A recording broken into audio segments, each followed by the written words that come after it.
ഒരു മനുഷ്യൻ്റെ ആത്മീയ വളർച്ചയിൽ 5 പടവുകളുണ്ട് എന്ന് ഞാൻ പറഞ്ഞു. അതിൻ്റെ ആദ്യത്തെ പടവാണ് ഞാൻ ദൈവത്തെ അറിയുന്നു എന്നുള്ളത്.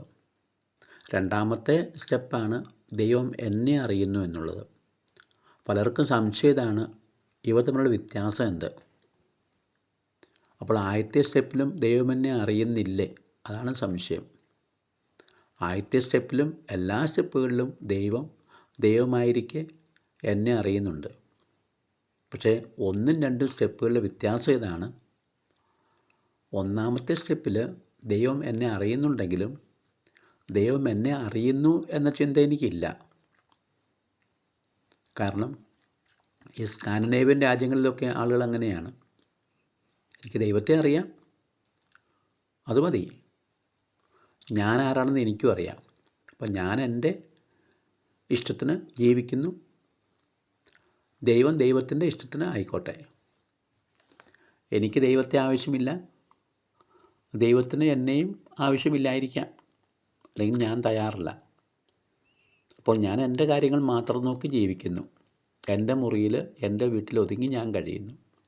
ഞാൻ മറ്റാരുടെയും കാര്യങ്ങൾ ഇടപെടാറില്ല, മറ്റാരുടെയും കാര്യങ്ങളെപ്പറ്റി ചിന്തിക്കാറില്ല, ചോദിക്കാറില്ല. അവരവരുടെ കാര്യം നോക്കി സുഖമായി കഴിയുന്നു.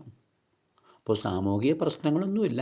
അതുകൊണ്ടാണ് സ്കാൻഡിനേവ് രാജ്യങ്ങളിൽ കേസുകളോ വഴക്കുകളോ വക്കാണങ്ങളോ ഒന്നുമില്ല. കാരണം എല്ലാവരും അവരവരുടെ കാര്യങ്ങൾ നോക്കി അവർ സുഖമായി സുരക്ഷിതരായിട്ട് ജീവിക്കുന്നു. അപ്പോൾ അതാണ്, അവർക്ക് ദൈവത്തെക്കുറിച്ച് ചിന്തിക്കേണ്ട ആവശ്യമില്ല. ദൈവം എന്നുള്ളത് ഒരു പക്ഷേ ഇനി എനിക്ക് ദൈവത്തെക്കുറിച്ചുള്ള അറിവ് വ്യത്യസ്തങ്ങളായിരിക്കാം. ഓരോ വ്യക്തിയുടെയും അവനവൻ്റെ രീതി അനുസരിച്ച് വ്യത്യസ്തങ്ങളായിരിക്കും.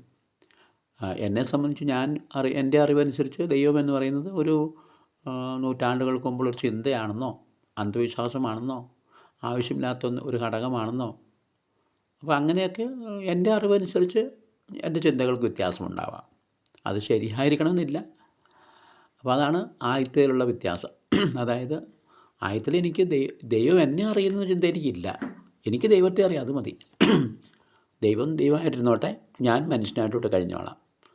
എന്നെ ശല്യം ചെയ്യരുത്, ഞാൻ ദൈവത്തെ ശല്യം ചെയ്യുന്നില്ല. എനിക്ക് എൻ്റെ കാര്യം, ദൈവത്തിൻ്റെ കാര്യം. ആ ഒരവസ്ഥയാണ് ആദ്യത്തെ അവസ്ഥ. ഇപ്പോൾ മനുഷ്യനായിരിക്കുന്ന അവസ്ഥ അതാണ്. വിദേശ രാജ്യങ്ങളിലൊക്കെ അവരവരുടെ കാര്യങ്ങൾ നോക്കി, അവരവരുടെ ജോലി നോക്കി, അവരവരുടെ ജീവിതത്തിൽ അവർ ജീവിക്കുന്നു, സുഖമായി ജീവിക്കുന്നു. അത്രയേ ഉള്ളൂ. ഈ രണ്ടാമത്തെ അവസ്ഥയിൽ ദൈവം എന്നെ അറിയുന്നു എന്ന ചിന്ത വരുമ്പോഴേക്കും എനിക്ക് മറ്റുള്ളവരെക്കുറിച്ചൊരു ചിന്തയുണ്ടാവും. ഇത്ര നാൾ ഞാൻ കരുതിയിരുന്നത് എനിക്ക് തോന്നിയ മാസം ഞാൻ ജീവിക്കുന്നു, അത് ഞാൻ അറിയുന്നു, അത് എനിക്കറിഞ്ഞാൽ മതി. ദൈവം അറിയുന്നുള്ളത് എനിക്കറിയേണ്ട ആവശ്യമില്ല. ഞാൻ മദ്യപിക്കുന്നു, അല്ലെങ്കിൽ ഞാൻ എന്തെങ്കിലും കാര്യങ്ങൾ എൻ്റെ വീട്ടിൽ ചെയ്യുന്നു, ആരെയും ശല്യം ചെയ്യുന്നില്ല. രണ്ടാമത്തിൽ അങ്ങനെ ദൈവം എന്നെ അറിയുന്നു എന്ന് പറയുമ്പോൾ എൻ്റെ കാര്യങ്ങൾ ദൈവം അറിയുന്നുണ്ട്, എൻ്റെ തെറ്റുകളും പോരായ്മകളും ദൈവം അറിയുന്നുണ്ട് എന്നൊരു ചിന്ത വരികയാണ്. അപ്പോൾ എനിക്ക് ചിന്ത ചെയ്യുന്നുണ്ടാവും, എന്നിൽ മാറ്റം വരുത്തേണ്ടതുണ്ട്. അയ്യോ, ദൈവം ഇത് അറിയുന്നുണ്ടല്ലോ, ദൈവത്തിന് ഇഷ്ടമുള്ളതും ഇഷ്ടമില്ലാത്തതുമായ കാര്യങ്ങളുണ്ടല്ലോ. അപ്പോൾ ദൈവത്തിന് ഇഷ്ടമില്ലാത്ത കാര്യങ്ങൾ തെറ്റുകളാണല്ലോ. അപ്പോൾ ആ തെറ്റുകൾ എനിക്ക് അല്പം ഒന്ന് മാറ്റണമല്ലോ, മാറി ചിന്തിക്കണമല്ലോ, മാറി ജീവിക്കണമല്ലോ എന്നൊരു വീണ്ടും വിചാരം ഉണ്ടാവും. ആ തിരിച്ചറിവ്, അതാണ് വ്യത്യാസം.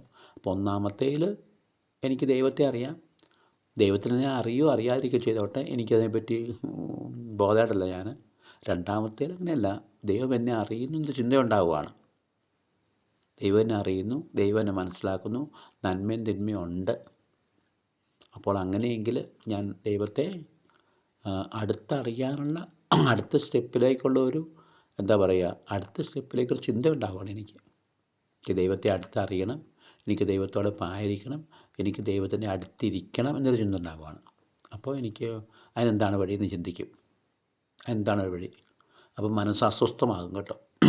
മനസ്സിനൊരു സ്വസ്ഥത ഉണ്ടാവില്ല.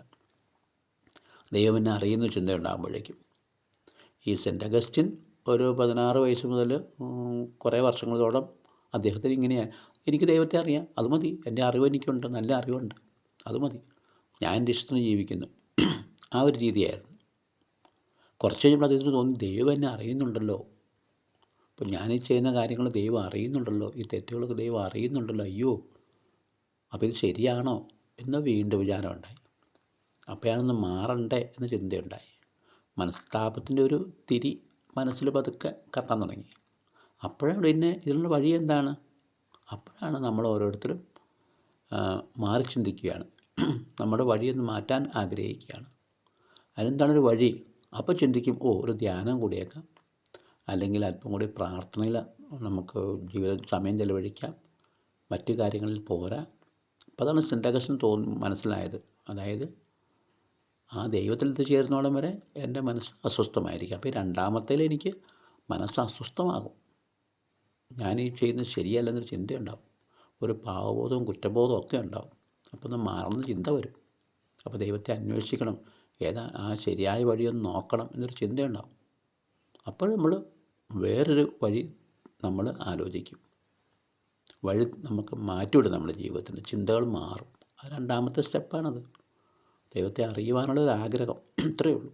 അപ്പോൾ ഞാൻ ദൈവത്തെ കൂടുതൽ അറിയും, ഞാൻ അടുത്തറിയും. ആദ്യത്തിൽ എനിക്ക് അതൊരു നിസ്സംഗമായൊരു അവസ്ഥയാണ്. രണ്ടാമത്തിൽ ദൈവത്തെ അറിയുകയാണ്, ശരിക്കും അടുത്തറിയുകയാണ്. അപ്പോൾ ഞാൻ ബൈബിൾ വായിക്കും, വചനം വായിക്കും, പ്രസംഗം കേൾക്കും.